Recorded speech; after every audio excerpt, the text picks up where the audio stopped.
Hi everyone, absolutely delighted to be able to show you today this absolutely stunning Triumph Daytona 955i. What an absolute delight and a pleasure to behold is this 18-year-old, yes you heard that correctly, 18-year-old 2000X Triumph Daytona 955.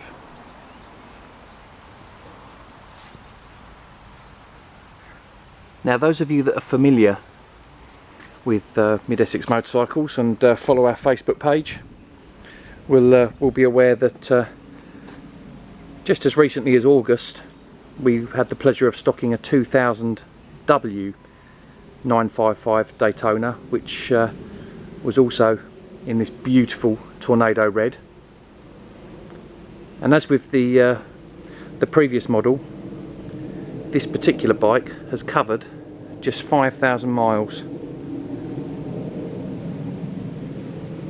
Just about to click over to 5,010. But I have to say, he's presented in a condition that would put many 2 or 3 year old bikes to shame.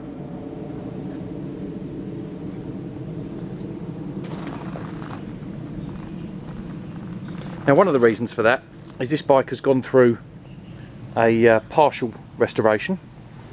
Now obviously taking into effect the very low mileage, the engine has remained untouched, as you could expect with 5,000 miles. But the eagle-eyed of you will have noticed that the frame and the wheels and swing arm have all been powder coated in black. Now this wasn't a standard Triumph finish. From the factory they came with a silver frame and grey swing arm and silver wheels.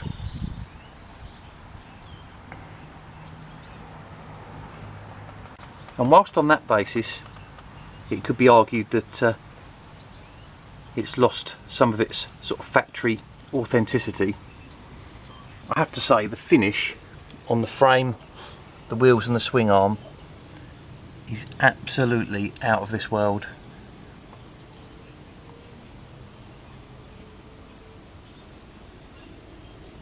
Some of the best powder coating I've seen, I have to say, and again arguably it actually makes the bike look more modern, whilst we can't deny it's 18 years old, and we're certainly selling it on the basis of being a modern classic, as we did the previous model. But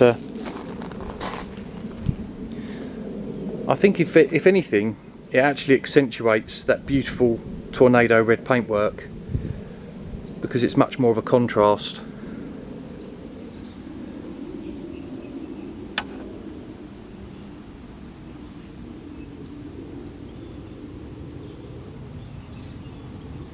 And it can best be seen on this rear wheel here.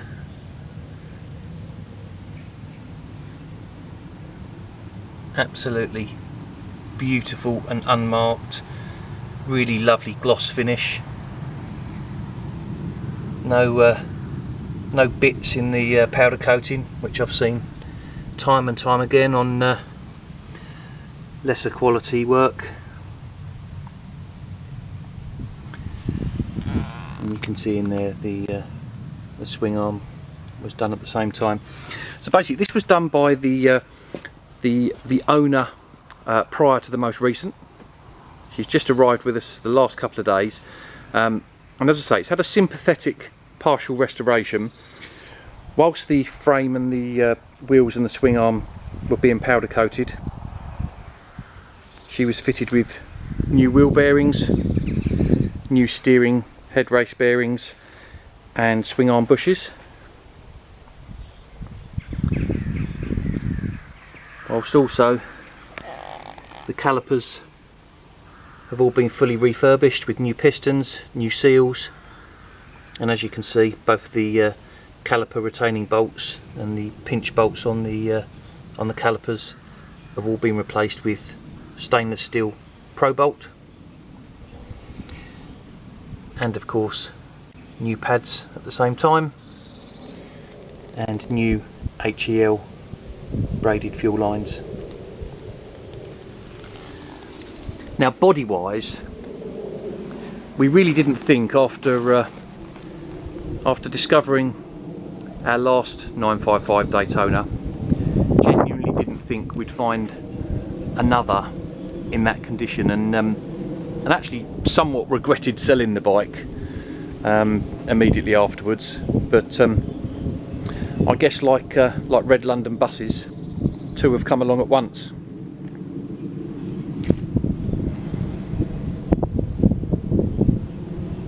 They are largely the same bike. Of course, this particular bike has got the standard Triumph exhaust, which, as you can see, has no dents, scratches or marks of any kind.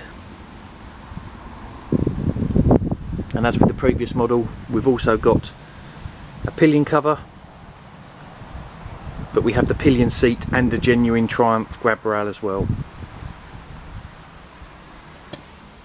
Also been tastefully upgraded with these lovely Gillies rear sets, adjustable rear sets. So you can see the Gillies emblem there with these carbon heel guards.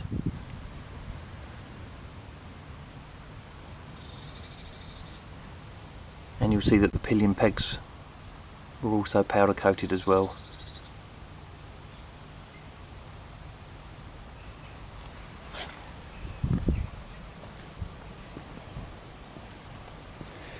Now we've gone over this bike with a fine tooth comb, and I genuinely would say that it's probably the best example we've ever seen. And whilst I say that it may have lost some of its sort of factory authenticity with the powder coating of the frame, wheels and swing arm, but I actually believe it's a nicer looking bike for that. Now we haven't got time to go through everything that's been replaced on this bike, but what we do know is that in the last couple of years it had a brand new fuel tank, which was described by the previous owner as possibly being the last Tornado Red Daytona fuel tank in the civilised world. But that's a brand new tank, along with a replacement front tank cover. As some of you will know, the tanks did suffer with deformation through to the ethanol in the fuel. So we had a brand new fuel tank, and possibly won't be able to see, but as part of that brand new fuel tank we had a brand new fuel pump, and you may be able to see it's fitted with a complete set of new fuel lines as well, which is something that's often overlooked on older bikes. Of course, rubber fuel lines will perish and go hard over a period of time. And if I offer some close-ups on the fairings, you'll see when I say immaculate, I mean it.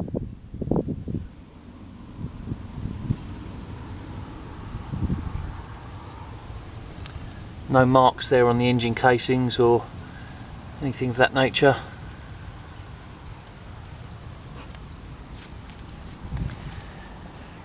Even the brake discs themselves. No corrosion or rust on the bobbins. Excuse me.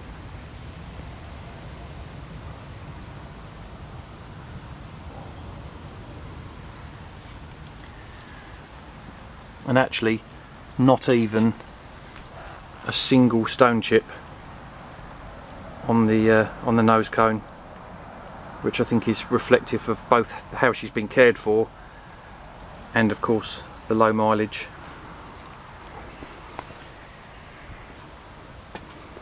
If we're being really fussy, there is just the very slightest tiny little blemish on the underside of the front nose cone, which we will endeavour to polish out with some G3 compound. But as I say, for a bike of this age, regardless of mileage, it's got to be a keeper.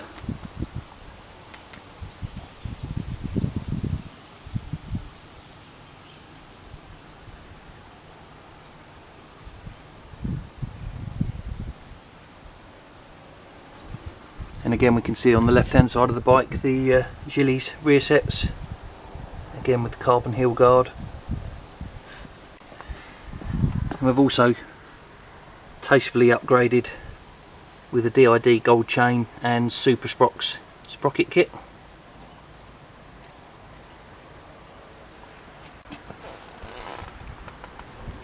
And again, just a close up there of the quality of the powder coating on the wheels.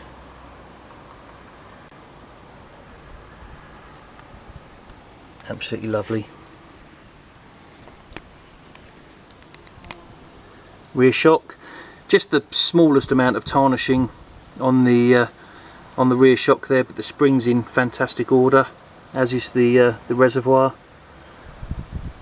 And actually the tarnishing on the rear shock is actually less than the previous model we sold a couple of months ago. And some close-ups again on that powder coated frame.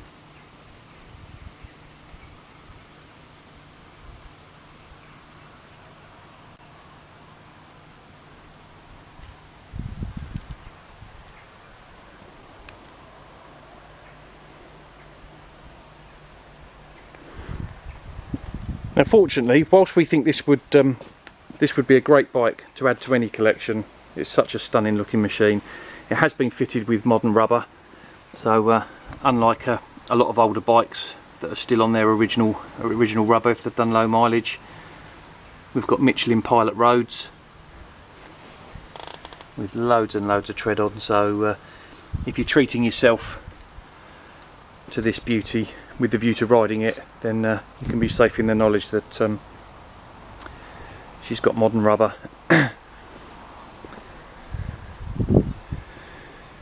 So basically, just to tell you a little bit about the 955 Daytona, as you would expect with the Triumph, it's a triple. It's a 955cc 3-cylinder engine, putting out about 143 horsepower. And I have to say, they are deceptively fast.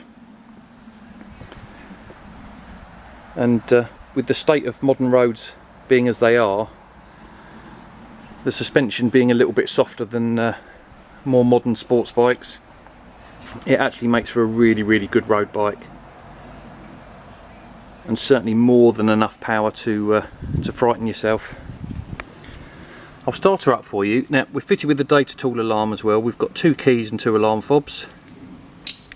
Just turn that off, ignition on, and just excuse the camera for a moment while we start her up.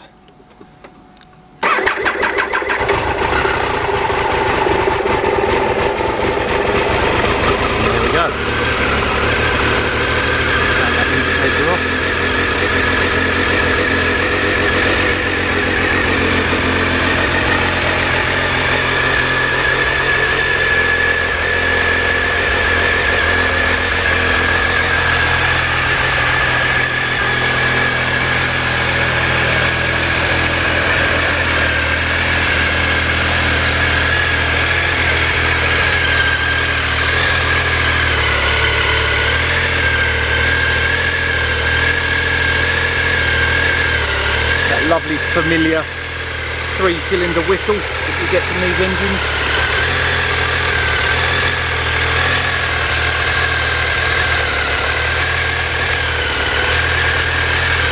And a really nice tone. It's somewhat subdued being standard exhaust, but still a nice tone from the exhaust.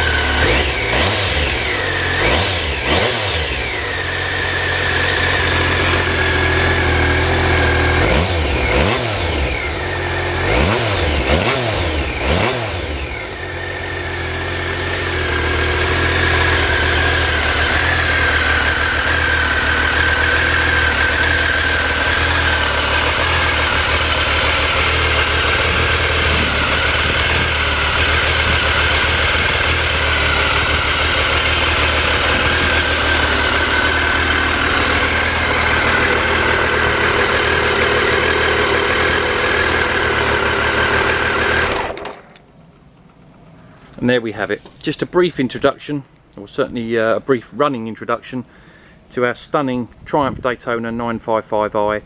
She's a 2000 X-Reg, covered just 5,010 miles, partially restored. Please call us if you want any further details. And this bike, if you're looking to enter into the world of collecting, or simply want a unique and I have to say, as I say, deceptively fast road bike, she's available at 4,995. I hope you enjoyed the video.